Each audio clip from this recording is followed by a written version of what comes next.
नमस्कार दोस्तों, स्वागत है आपके अपने YouTube चैनल संदेश करियर पॉइंट में।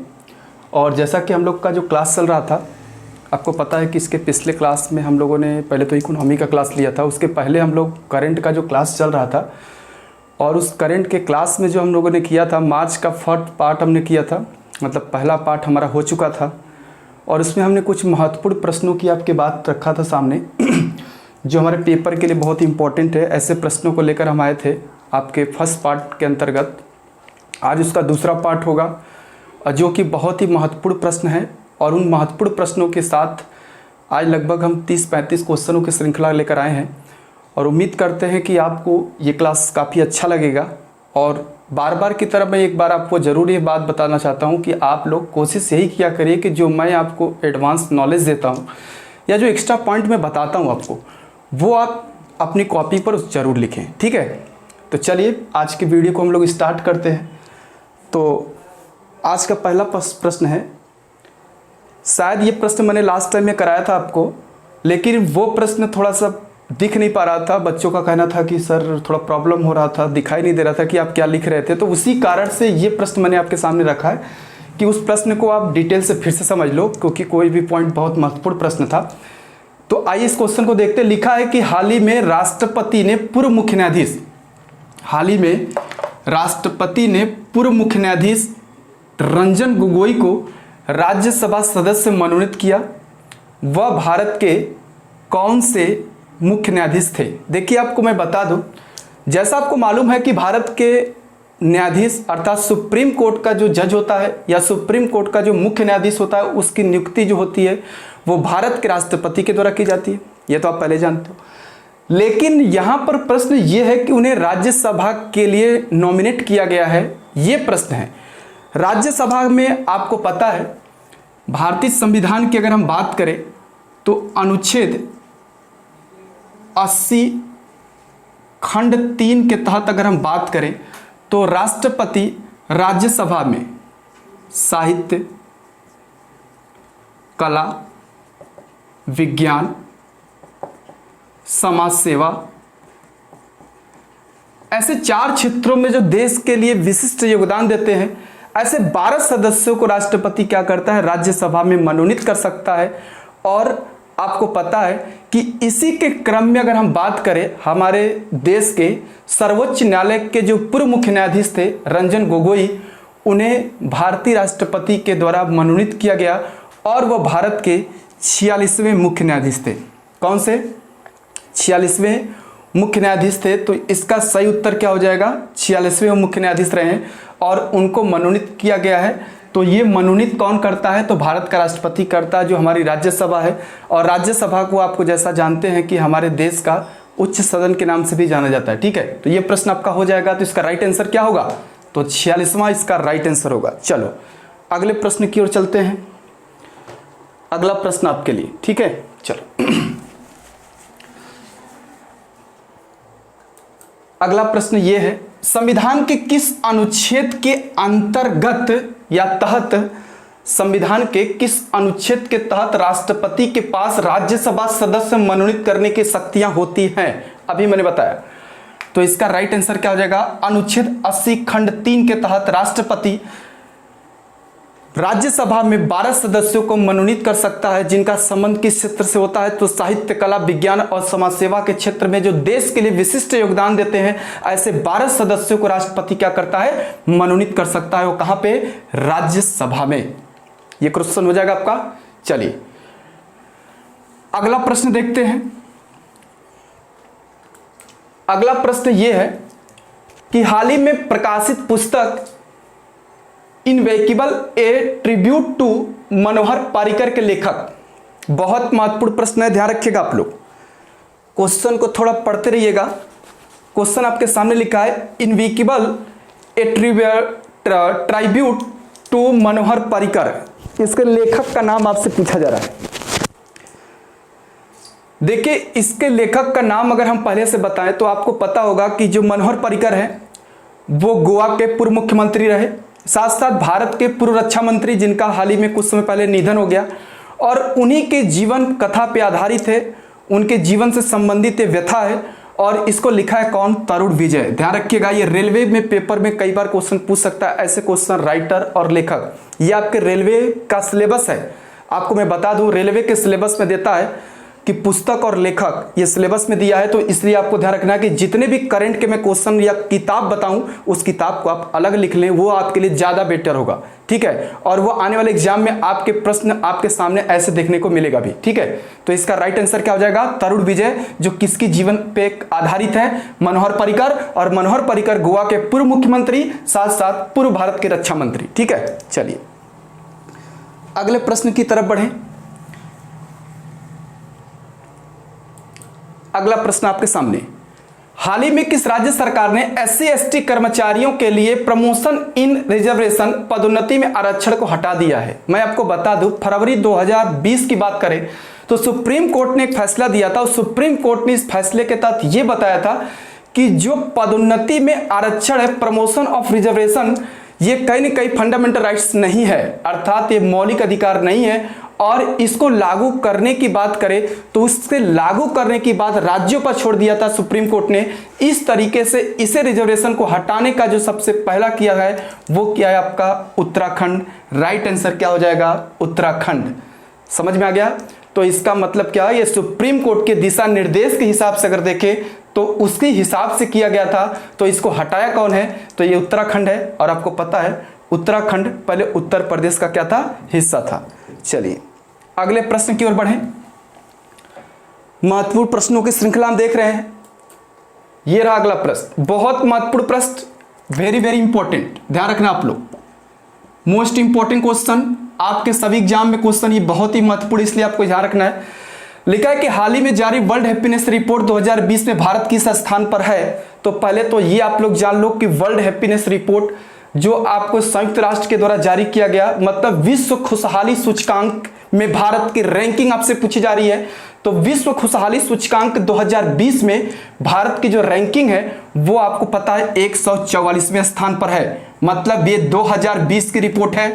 और जबकि 2019 की रिपोर्ट के अनुसार अगर हम बात करें तो भारत 140वें स्थान पे था, जो कि 4 पायदान गिरकर भारत इस समय कितने नंबर पे आ गया? तो 2019 में 140वें नंबर पे और 2020 में 144वें नंबर पे भारत है। जबकि इस क्रम में अगर हम बात करें तो आपको मालूम है कि इस क्रम में जो फर्स्ट स्थान है वो आपका फिनलैंड का है। किस देश का है? फिनलैंड। और फिनलैंड 2019 में भी पहले स्थान पे था और 2020 में भी पहले स्थान पे।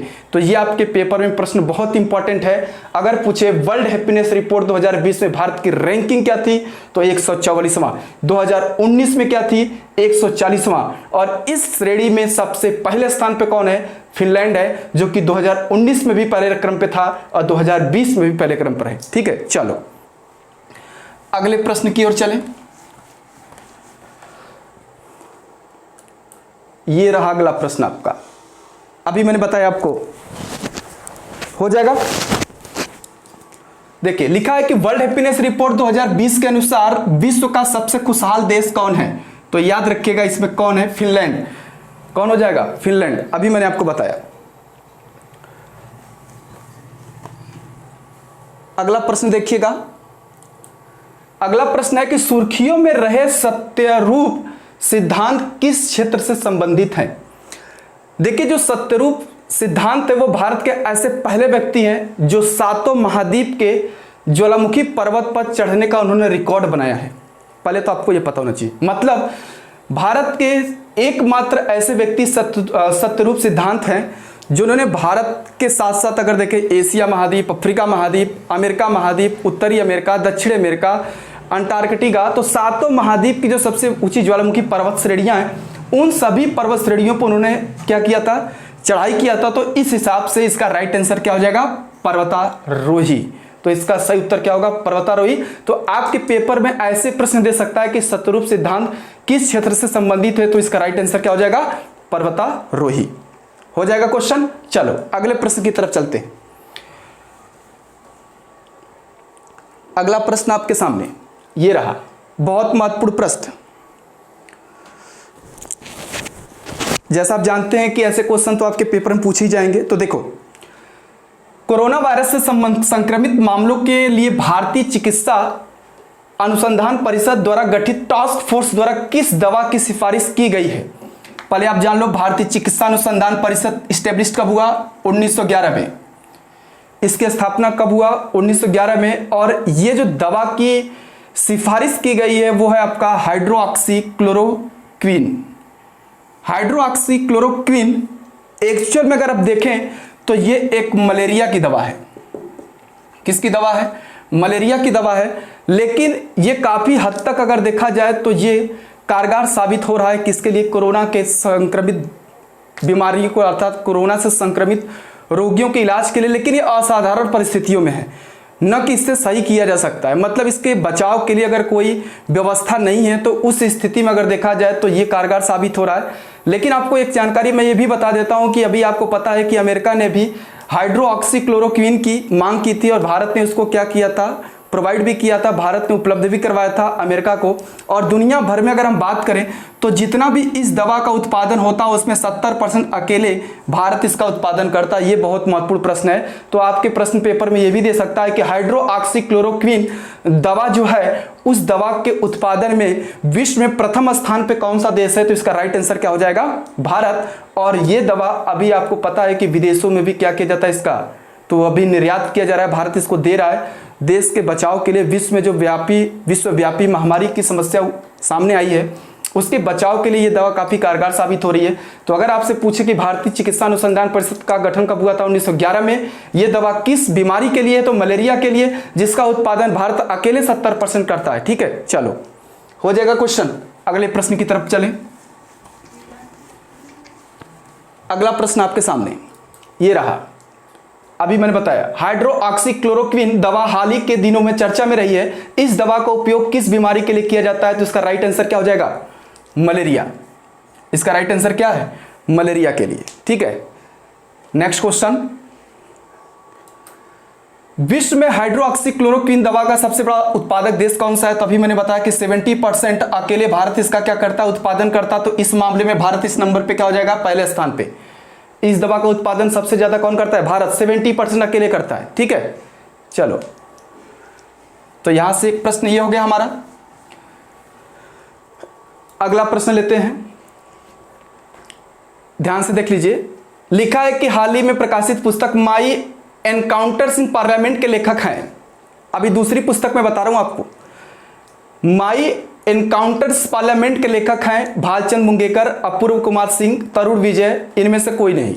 इसका राइट आंसर है भालचंद मुंगेकर। और भालचंद मुंगेकर जो है, मुंगेकर आपको पता है एक प्रमुख भारत के अर्थशास्त्री, साथ साथ पूर्व राज्यसभा के सदस्य रहे हैं। और राज्यसभा में उनके द्वारा हुए मुठभेड़ों का क्या केस में उल्लेख उन्होंने किया है कि जो राज्यसभा में उनके साथ लोगों के साथ मुठभेड़ हुआ है उसकी व्याख्या की गई इस पुस्तक में। तो इसका राइट आंसर क्या हो जाएगा? भालचंद मुंगेकर। ठीक है, चलो अगले प्रश्न की तरफ चलें। अगला प्रश्न है आपके सामने, एबल पुरस्कार किस क्षेत्र में दिया जाता है? ये बहुत महत्वपूर्ण प्रश्न है, वेरी इंपॉर्टेंट क्वेश्चन, ध्यान रखना आप लोग। कई बार ये जीएस प्रश्न पत्र में क्वेश्चन आपके वनडे एग्जाम में देखने को मिला है और कई बार क्वेश्चन पूछा गया है कि एबल, नोबेल नहीं बात कर रहा हूं, एबल कर रहा हूं। गणित का इसे एबल, गणित का नोबेल बोल सकते हैं लेकिन एबल पुरस्कार बोल रहे हैं। एबल पुरस्कार किस क्षेत्र में दिया जाता है? तो आपको भी मैंने बता दिया कि यह क्षेत्र गणित के क्षेत्र में दिया जाता है। किस क्षेत्र में? गणित के क्षेत्र में उल्लेखनीय कार्य करने के लिए यह हर वर्ष एबल पुरस्कार प्रदान किया जाता है। और इस बार ये जो पुरस्कार दिया गया है, ध्यान रखिएगा, इस बार पुरस्कार जो दिया गया है इजराइल के हिलेल फुर्स्टेनबर्ग को और साथ साथ ग्रेगरी मार्गुलिस को। ये रसिया के हैं ग्रेगरी मार्गुलिस, ध्यान रखना, ये रूस के हैं और ये आपके जो है वो कहां के हैं? इजराइल के।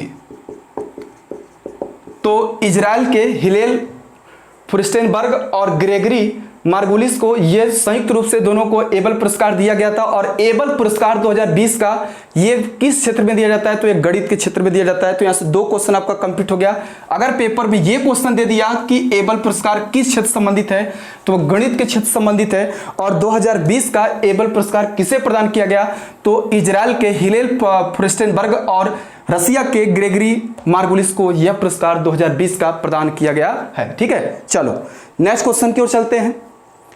अगला प्रश्न आपके सामने, इनमें से किस राज्य ने 30 मार्च को अपना स्थापना दिवस मनाया? 30 मार्च को, ध्यान रखना, इनमें से किस राज्य ने 30 मार्च को अपना स्थापना दिवस मनाया? तो आपको यह पता होना चाहिए कि 30 मार्च 1949 को राजस्थान का गठन हुआ था। इसका राइट आंसर क्या हो जाएगा? राजस्थान। 30 मार्च 1949 को राजस्थान का गठन हुआ। और राजस्थान आपको पता है कि भारत का सबसे बड़ा राज्य भी है और पर्यटन की दृष्टि से भी काफ़ी अच्छा माना जाता है। और अभी आपको पता है कि सरसों उत्पादन में भी राजस्थान नंबर 1 पर है। मैं क्वेश्चन आपको बोल रहा हूँ क्योंकि नए डाटा के हिसाब से मैं बात कर रहा हूँ। राजस्थान अभी सरसों उत्पादन में नंबर 1 स्थान इंडिया में रखता है और ये नए डाटा है, इसलिए आपको याद कर लेना, 1 पॉइंट एक्स्ट्रा बता रहा हूँ, ठीक है। तो 30 मार्च 1949 को राजस्थान का गठन हुआ, तो राजस्थान ने 30 मार्च को अपना क्या मनाया? स्थापना दिवस मनाया, ठीक है, हो जाएगा। चलो नेक्स्ट क्वेश्चन की ओर चले। अगला प्रश्न है आपके सामने, यह लिखा है कि विश्व टीबी दिवस मनाया जाता है।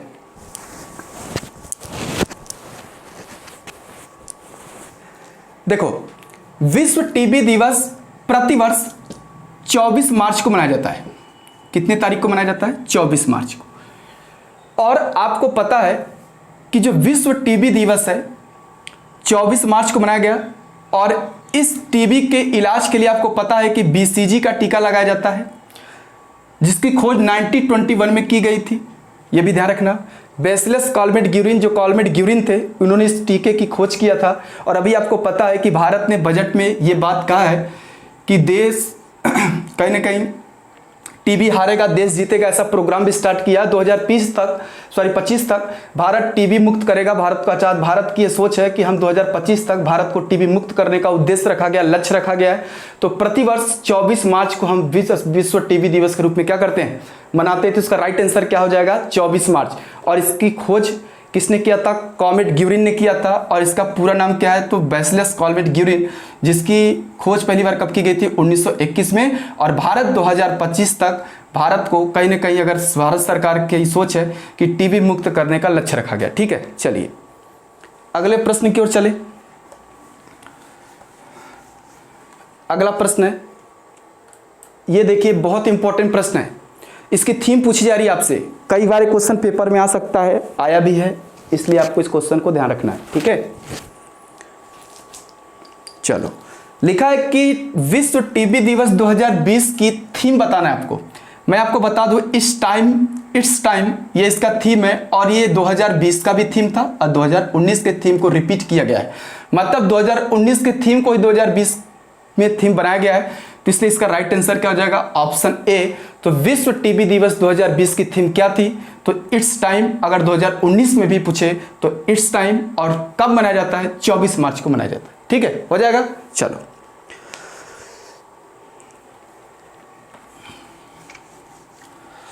अगले प्रश्न की तरफ चले। अगला प्रश्न है बहुत ही महत्वपूर्ण प्रश्न है। जैसा आप जानते हो, हाल ही में अंतर्राष्ट्रीय ओलंपिक समिति ने 24 जुलाई से 9 अगस्त 2020 के बीच होने वाले ओलंपिक खेलों को 1 साल के लिए स्थगित कर दिया। ये ओलंपिक खेल कहां पर आयोजित होना है? बहुत महत्वपूर्ण प्रश्न है। देखिए, कई बार से पेपर में क्वेश्चन, पीछे ही कई बार से आ रहा है क्वेश्चन, तो ये तो आपको बहुत आसान सा सवाल है। तो इसका राइट आंसर क्या हो जाएगा? Tokyo, Japan. जो कि अभी कोरोना महामारी की समस्या, विश्वव्यापी जो समस्या है, उसको ध्यान में रखते हुए ये अभी 1 साल के लिए क्या कर दिया गया? स्थगित कर दिया गया, ठीक है। चलिए अगला प्रश्न, G20 आपातकालीन वर्चुअल शिखर सम्मेलन की अध्यक्षता किस देश के द्वारा की गई? तो देखो, पहले तो आप इतना जान लो कि मैंने आपको ऑफलाइन क्लास में भी ये चीज़ बताया है। G20 पढ़ाया भी है। जैसा आप जानते हैं कि G20, जी का मतलब यहाँ पे ग्रुप से है। ऐसा मत सोचिए कि जी का मतलब क्या। जी का मतलब है कि ग्रुप से। इसमें विकसित और विकासशील देशों की क्या है, एक तरीके से अगर देखा जाए तो दोनों का सहसंयोजक है। मतलब एक तरीके से एक संस्था है और ये हर साल इसका शिखर सम्मेलन भी होता है। और भारत में भी इसमें शिखर सम्मेलन में भाग लिया था। तो इस बार आपातकालीन वर्चुअल शिखर सम्मेलन की अध्यक्षता किस देश ने किया? तो आपको पता है सऊदी अरब के शहजादे ने किया था इसका इस बार अध्यक्षता। और सऊदी अरब भी G20 का मेंबर है। और G20 का जो गठन हुआ था वो 1998 में हुआ था। ये बात भी आपको थोड़ा ख्याल रखना है कि 1998 में G20 का गठन हुआ था और भारत भी इसका एक मेंबर है। और दक्षिण पूर्व एशिया, ध्यान रखिएगा, दक्षिण जो एशिया है, दक्षिण एशिया से अगर बात करें तो भारत ही केवल इसका मेंबर है। और दक्षिण पूर्व एशिया में इसका जो मेंबर आता है वो कौन आता है? इंडोनेशिया, ठीक है। चलो अगले प्रश्न की ओर बढ़े। तो इसका राइट आंसर क्या हो जाएगा? सऊदी अरब। अगला प्रश्न है, केंद्र सरकार ने कोरोना वायरस महामारी से लड़ने हेतु पीएम गरीब कल्याण योजना के तहत गरीबों के लिए कितने लाख करोड़ रुपए की आर्थिक सहायता प्रदान की है? देखिए, ऐसे आंकड़े जो पेपर में आते हैं ना, वो ज्यादा से ज्यादातर अगर हम बात करें तो वो रेलवे के क्वेश्चन बहुत ज्यादा पूछे जाते हैं। ऐसे ग्रुप डी में क्वेश्चन कई बार देखा गया है, तो ऐसे आंकड़े पूछ लेता है, तो इसलिए मैंने क्वेश्चन को रखा है। तो आपको बस कितना क्या करना है, इसका आंकड़ा एक बार ख्याल रखना है, वहां पे क्वेश्चन अगर आ देगा तो आप कर लोगे, ठीक है। तो इसका जो राइट आंसर है वो आपका 1.7 लाख करोड़ रुपए, यह है आपातकालीन व्यवस्था की गई है कोरोना वायरस महामारी से लड़ने हेतु। तो 1.7 लाख करोड़ रुपए की व्यवस्था की गई है इस समस्या से निजात पाने के लिए, ठीक है। चलो अगले प्रश्न की तरफ बढ़े। मध्य प्रदेश के वर्तमान मुख्यमंत्री हैं, मध्य प्रदेश, ये कौन सा प्रदेश पूछा जा रहा है? मध्य प्रदेश।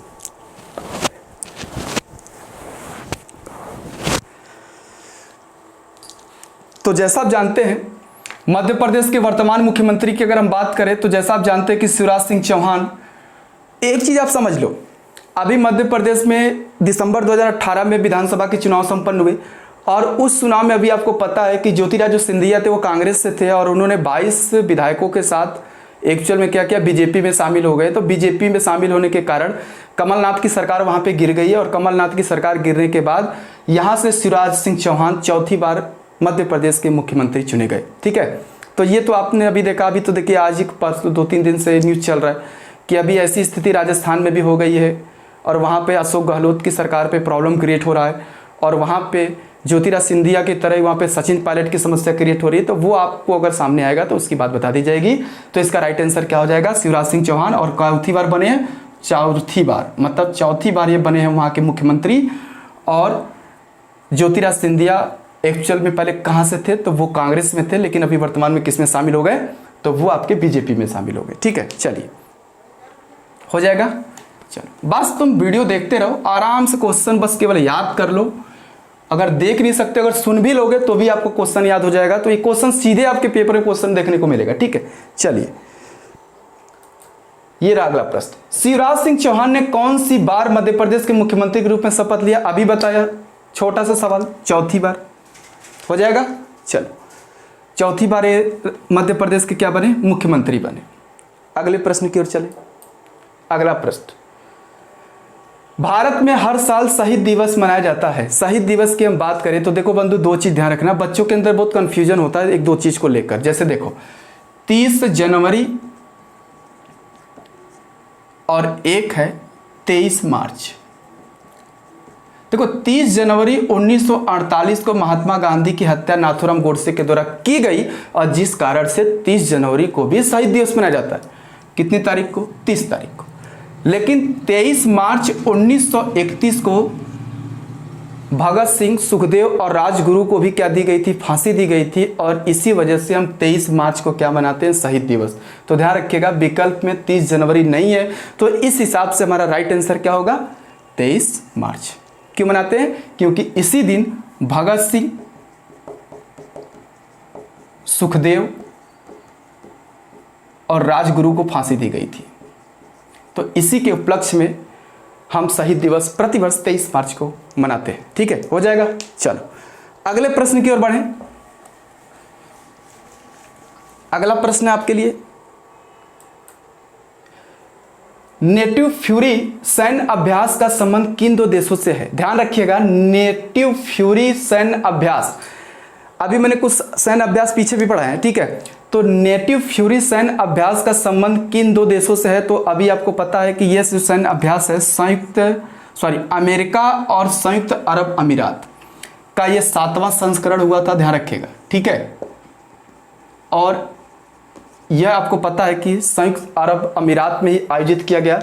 तो अगर ऐसा क्वेश्चन पेपर में आता है तो इसका राइट आंसर क्या हो जाएगा? अमेरिका और संयुक्त अरब अमीरात, इन दोनों के बीच में नेटिव फ्यूरी सैन्य अभ्यास का आयोजन प्रतिवर्ष किया जाता है।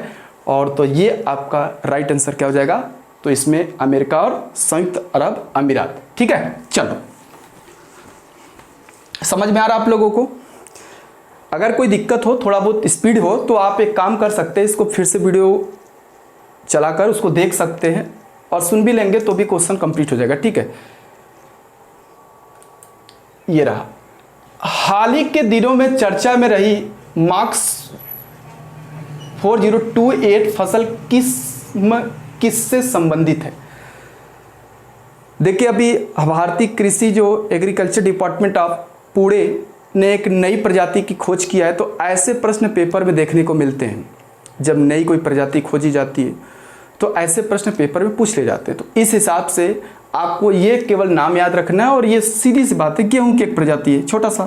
किसकी प्रजाति है? गेहूं की। बस याद रखना, मैक्स 4028 किसकी प्रजाति है? गेहूं की प्रजाति। 2 बार बोल दोगे आराम से याद हो जाएगा। ठीक है, चलो अगला प्रश्न देखें।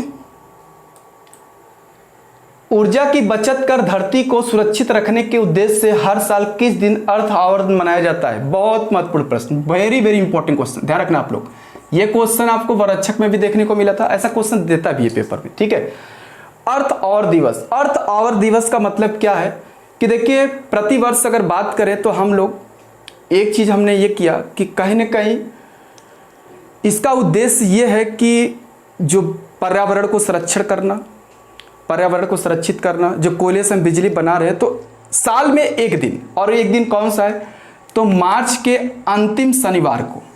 मार्च के अंतिम शनिवार को अगर हम बात करें तो विश्व भर में लोग क्या करते हैं? 1 घंटे के लिए अपने बिजली से चलने वाले बल्ब को बंद करते हैं।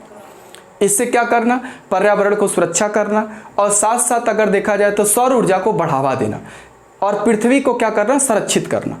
तो इस उद्देश्य से मार्च के अंतिम शनिवार को यह दिवस क्या किया जाता है? मनाया जाता है। और यह दिवस पहली बार आपको पता है कि यह सिडनी ऑस्ट्रेलिया में मनाया गया था। याद रखेंगे, यह सिडनी ऑस्ट्रेलिया में मनाया गया था। तो यह क्वेश्चन आपको पता होना चाहिए। ठीक है, चलो अगले प्रश्न की ओर चलें। यह रहा अगला प्रश्न।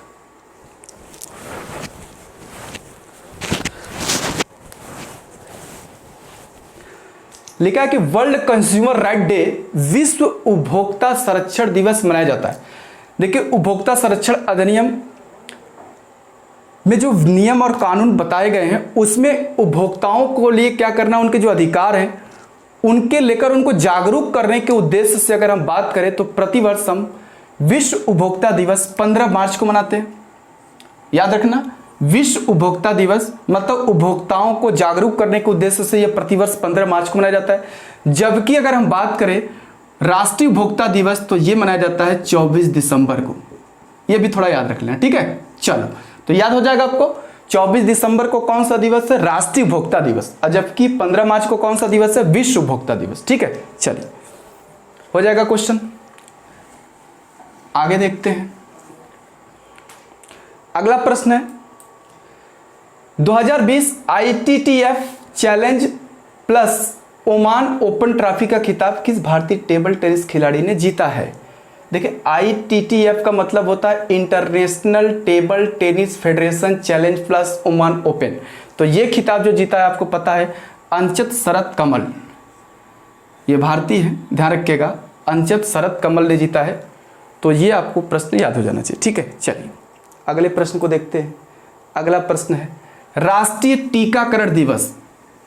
टीकाकरण दिवस आपको पता है कि अभी ये हाल ही में बना है, और इस बार नया टीकाकरण दिवस आपको पता होना चाहिए कि ये थोड़ा क्वेश्चन पेपर में आ सकता है, बड़ा इंपॉर्टेंट है। तो इसको बस थोड़ा सा याद कर लेना। 15 मार्च को विश्व उपभोक्ता दिवस और 16 मार्च को राष्ट्रीय टीकाकरण दिवस। तो इसका राइट आंसर क्या हो जाएगा? 16 मार्च। ठीक है, चलो अगले प्रश्न की तरफ चले। अगला प्रश्न, कोरोना वायरस का प्रतिरोध टीका विकसित करने हेतु इनमें से किस व्यक्ति पर सबसे पहले अमेरिका ने परीक्षण किया है? देखिए, आपको पता है कि कोरोना महामारी से बचने के लिए विश्व भर में साइंटिस्टों का प्रयास जारी है, और दुनिया भर के साइंटिस्ट इस काम में लगे हुए हैं कि इसकी वैक्सीन की जल्दी से जल्दी खोज की जाए, जिससे कि यह विश्व जो महामारी है उससे लोगों को बचाया जा सके, और जो कि बहुत ही तेज़ी से डेवलप हो रहा है, बहुत तेज़ी से बढ़ रहा है। तो जैसा कि आपको पता है कि WHO के द्वारा इसका एक नाम दिया गया कोविड-19। तो ये अभी आपको पता है कि रसिया ने भी इसका दावा किया था कि उसका सभी परीक्षण सफल हुए, लेकिन अभी WHO ने उसको वेरीफाई, उसको झूठा करार दिया, उसको मतलब निगलेक्ट कर दिया। तो कहीं ना कहीं इसमें सबसे जो आगे चल रहा है अमेरिका चल रहा है। तो अमेरिका में एक महिला है जिनका नाम है जेनिफर हालर, थोड़ा याद कर लीजिएगा। जेनिफर हालर ये महिला है, आपको पहले याद होना चाहिए। जेनिफर हालर पर ये पहला टेस्ट किया गया है, तो ये आपको याद होना चाहिए कि अमेरिका ने जो परीक्षण किया है वो किस पर किया, जेनिफर हालर के ऊपर किया है। ठीक है, तो इसका राइट आंसर क्या हो जाएगा, जेनिफर हालर। ठीक है, चलो अगले प्रश्न की ओर चलें। हाल ही में संपन्न हुए Indian super league ICL football 2020 का खिताब किसने जीता। देखिए, इंडियन सुपर लीग का मतलब ये फुटबॉल 2020 का खिताब जो जीता है वो ATK ने जीता है। ये बंगाल की एक टीम है, बंगाल की फुटबॉल टीम है जिन्होंने चेन्नई FC को हराकर ये फुटबॉल टीम जीता। ये मतलब कप जीता है और ये तीसरी बार इस कप को जीता है, मतलब 3 बार जीत चुका है ATK। ठीक है, तो ये आपकी बंगाल की टीम है जो कि कहीं ना कहीं फुटबॉल टीम बंगाल की है और इसको किसको हराकर, चेन्नई FC को हराकर ये तीसरी बार इस खिताब पर अपना दावा पेश करते हुए इस खिताब को उन्होंने जीत लिया। ठीक है, हाल ही में ATK ने कौन सी बार ICL का खिताब जीता, तो अभी मैंने बताया कितनी बार, तीसरी बार ये खिताब जीता है। तो इसका राइट आंसर क्या हो जाएगा, तीसरी बार। सुप्रीम कोर्ट ने संविधान के किस अनुच्छेद का उपयोग कर मणिपुर के केंद्रीय मंत्री TS श्याम कुमार को बर्खास्त कर दिया। तो ये आपका क्वेश्चन थोड़ा महत्वपूर्ण है, इसकी चर्चा हम करेंगे और सबसे अच्छे से पहले इसको समझेंगे क्या है। देखो, सुप्रीम कोर्ट को यह अधिकार है, पहले आप समझो, अनुच्छेद 142 सुप्रीम कोर्ट को यह अधिकार है कि वो संविधान के दायरे में रहते हुए अगर कोई भी केस देखता है, जैसे मान लो कि हम 2 लोग के बीच में कोई केस चल रहा है, उसमें जो भी वक्ता या बात की जा रही है, अगर सुप्रीम कोर्ट को लगता है कि कहीं न कहीं वो किसी भी मामले में उसको निपटा सकता है, तो उसे निपटाने के अधिकार को लेकर उस केस को सॉल्व करने के लिए वो अनुच्छेद 142 का यूज कर संविधान के दायरे में रहते हुए फैसला सुना सकता है। तो इसका राइट आंसर क्या हो जाएगा, 142।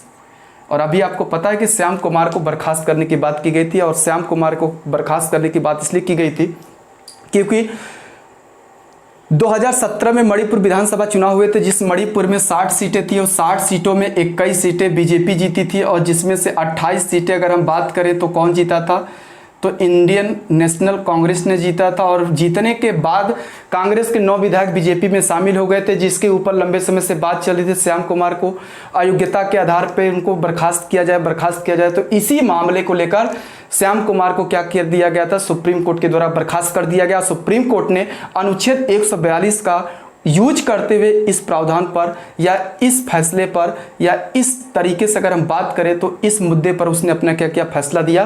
तो ये राइट आंसर क्या हो जाएगा, अनुच्छेद 142। तो सही उत्तर क्या होगा, अनुच्छेद 142। चलो अगले प्रश्न की तरफ चले। वही प्रश्न है, संविधान का अनुच्छेद 142 हाल ही के दिनों में सुर्खियों में रहा, जो कि संबंधित है। तो ये आपको ध्यान रखना है कि ये उच्चतम न्यायालय के आदेशों का प्रवर्तन से संबंधित है। किसके न्यायालय से, तो उच्चतम न्यायालय के प्रवर्तन से संबंधित है, हो जाएगा। अगले प्रश्न की ओर चले। तो देखिए, अगले प्रश्न की हम बात करेंगे नेक्स्ट वीडियो में, लेकिन एक चीज आपको समझना ये है कि जितना भी मैंने अभी आपको प्रश्न कराए वो सभी के सभी बहुत ही महत्वपूर्ण प्रश्न थे, और उम्मीद करते हैं, आई होप आपको ये वीडियो काफ़ी अच्छा लगा होगा। और अगर आपके प्रश्न जो हैं, अगर कोई भी प्रश्न आपको नहीं समझ में आता है तो उसका आप कमेंट में ज़रूर लिखें, अपना कमेंट ज़रूर दें, जिससे अपना सुझाव दें। कोई भी प्रॉब्लम हो समझने में तो ज़रूर अपना मतलब किसी भी तरीके का सुझाव हो तो कमेंट बॉक्स में ज़रूर लिखें। हाँ, और अगर आपको हमारा ये वीडियो अच्छा लगा हो तो हमारे चैनल को ज़रूर सब्सक्राइब करें, लाइक करें और ज़्यादा से ज़्यादा लोगों को शेयर करें, जिससे कि ज़्यादा से ज़्यादा लोग क्या हो, लाभान्वित हो। तो ये हमारा पार्ट 2 था। मार्च के कुछ महत्वपूर्ण प्रश्नों के लिए साथ हम लोग उपस्थित हुए थे पार्ट 2 में, और इसके बाद अभी एक पार्ट और करेंगे इसमें, क्योंकि मार्च में कुछ अच्छे क्वेश्चन बन सकते हैं पेपर में, इसलिए मैंने इसको एक पार्ट और बढ़ा दिया है। और आप लोग केवल पूरे वीडियो को देखिए और पूरे क्वेश्चन को आप लोग रिवाइज करिए, ठीक है। आपको करंट में कोई दिक्कत नहीं होगी। ये आप उम्मीद जो लगाए हैं वो आप उम्मीद लगाए रखिए, और हम उस उम्मीद पर कायम उतरेंगे, यह हम आपको भरोसा देते हैं। लेकिन पूरे वीडियो को आप देखने की जरूर कोशिश करिए, ठीक है।